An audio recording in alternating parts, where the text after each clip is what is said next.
It is our great honor to welcome to the Bema tonight for our Kol Nidre Adodariel appeal, Mandy Pankowski.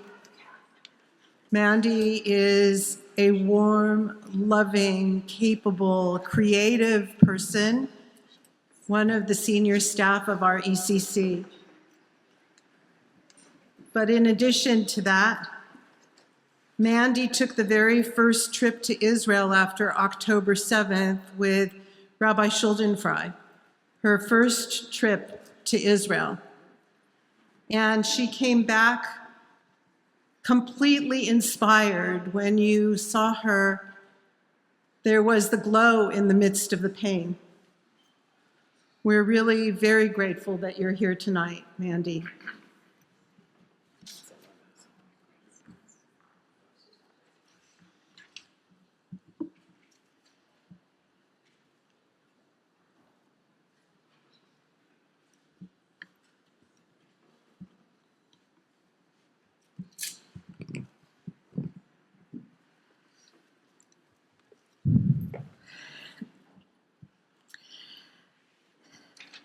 About 13 months ago, I told Rabbi Schuldenfrei that I've always wanted to give the Yom Kippur appeal, but was waiting for inspiration to strike me. The rabbi said to me, "Mandy, you don't need to be inspired. Just tell your story." So here I stand before all of you well-fed people, fully aware that you do not have dinners to rush home to, and I'm honored to have the chance to share my Jewish journey with you. I was not born Jewish, but I was meant to be. My sophomore year of college at Indiana University,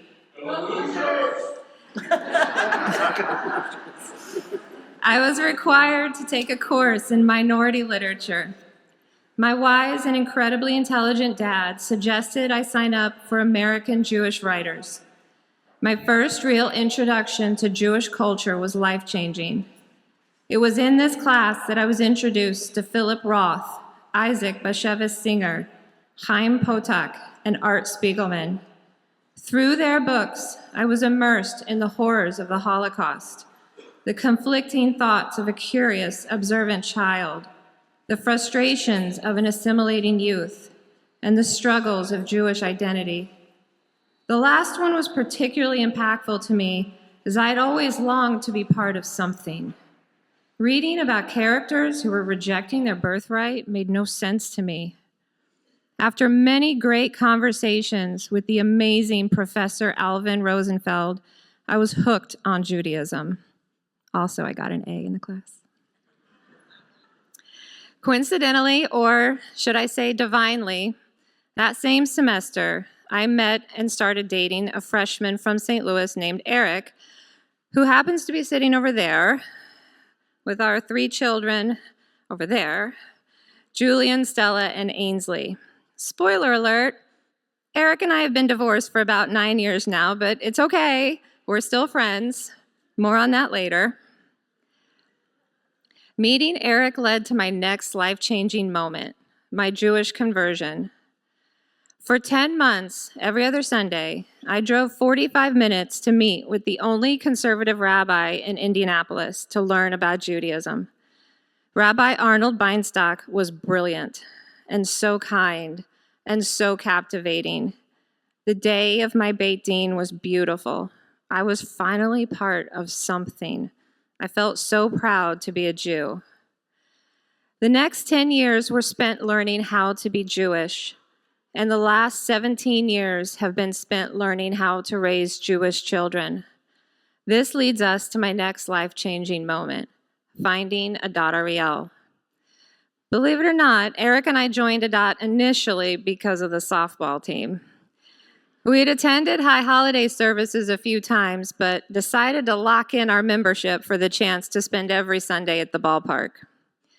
When it came time to find a preschool for Julian, we didn't look anywhere else.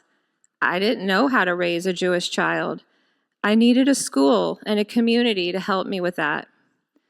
The next 15 years flew by with Bim Bom, Tot Shabbats, Make-A-Plate, graduations, JLC, Hebrew lessons, family camp, Sukkot dinners, Purim carnivals, Seders, Camp Sabra, and one bar and one bat mitzvah, and one more on November 22nd, 2025. Alongside my children, I gained so much knowledge about our celebrations and struggles, our culture and traditions, our holidays and food, our prayers and rituals, all learned from our schools and community. My children have spent so much time here at Adat that they think of it as their second home, and they literally have two homes. I told you I'd come back to our divorce. When Eric and I decided to separate, we chose a less traditional path. We made a conscious decision to remain a family, even though we were no longer a couple. Our Jewish practices are entwined despite our circumstances. We celebrate all the holidays together. We sit at services together. We have adjoining rooms at the Shabbaton, which, if I'm being honest, was a little too close. We even share the same friends. Not everyone understands the relationship Eric and I have, but a huge reason why we are able to be what we want to be for each other is because of the friends we have made at Adat. Without their love and support, their openness and acceptance, their homes and their hearts, we would not be here. 13 months ago, my story would have ended here and my appeal would begin. But about a month after I told Rabbi Schuldenfrei that I would give this speech, October 7th happened, which changed my life completely. As a Jew by choice, I had always supported Israel because that's what Jews do. I didn't have any real connection to Israel until I saw the massacre that occurred that day, until I saw an email from Adat announcing a JNF trip to volunteer there, until I boarded an El Al flight and landed at the Ben Gurion airport 16 hours later, until I was immersed in a country fighting for its right to exist, until I met people who spoke a language I didn't understand but would remain forever embedded in my heart, until I placed my hands upon a 2,000-year-old wall and wept. Connection complete. Coming home from Israel was hard. I did everything I could to hold on to that connection. I read books and articles, listened to podcasts, engaged in conversations, donated to JNF. I even bought new jewelry. The rabbi once called this my Zionist awakening, but I like to refer to it as Mandy 2.0. On the trip, Hillary Oberstein and I talked about the difference between being an American Jew and a Jewish American. I wanted so badly to think of myself as a Jewish American. I felt guilty that I lived here and not in Israel.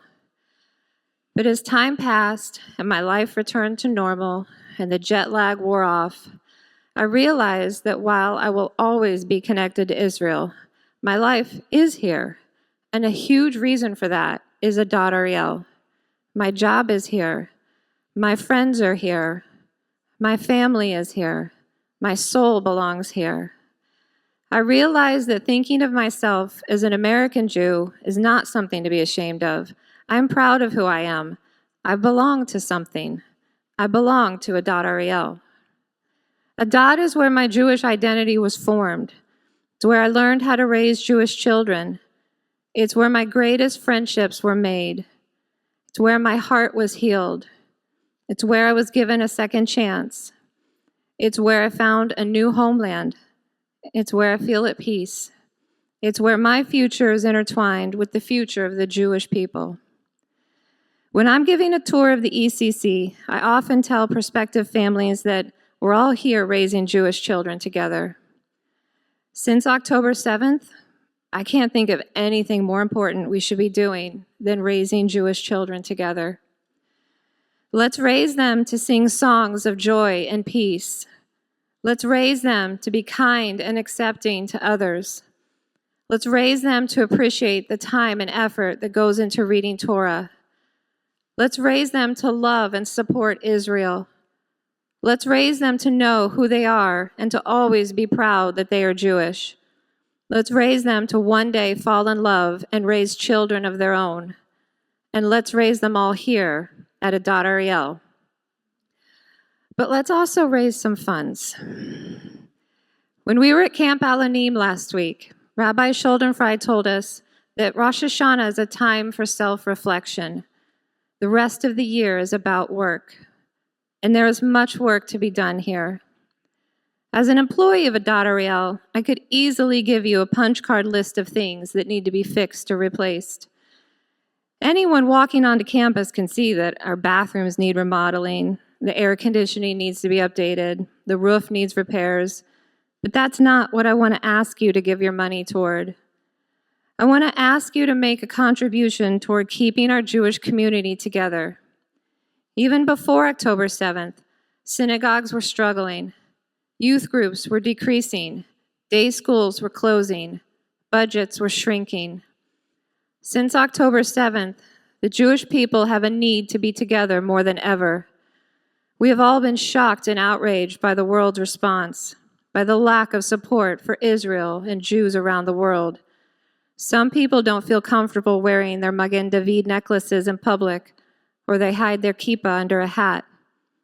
Our son Julian is applying for colleges right now, and his dad and I have had many conversations about which universities we are comfortable with him attending.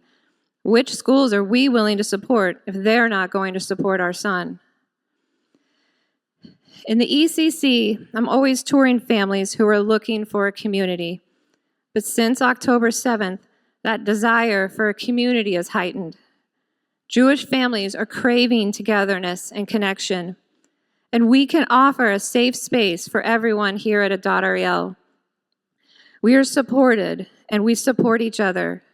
We do not always agree with one another, but we will always be here for each other.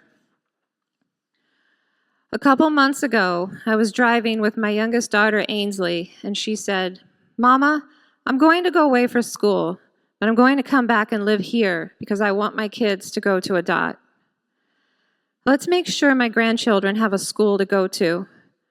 Let's make sure Julian has a support system backing him when he leaves next year. Let's make sure Stella can continue her one-on-one basketball lessons with Mikey Alcho on the pavilion. Let's make sure all of us have a place to go when we want to celebrate or we need to grieve. Let's make sure our doors are always open to anyone looking for a place to belong and feel safe. Please take out your high holiday tickets and tear off the bottom portion. There are several recommended dollar amounts. I assure you, any amount is appreciated and will make a difference. Choose one amount to tear down and hand your pledge to one of those beautiful creatures that I made back there. Because you have given to your community will be able to give back to you for many more years to come. Shana Tova, Toda Rabah, Am Yisrael Chai, and Shabbat Shalom.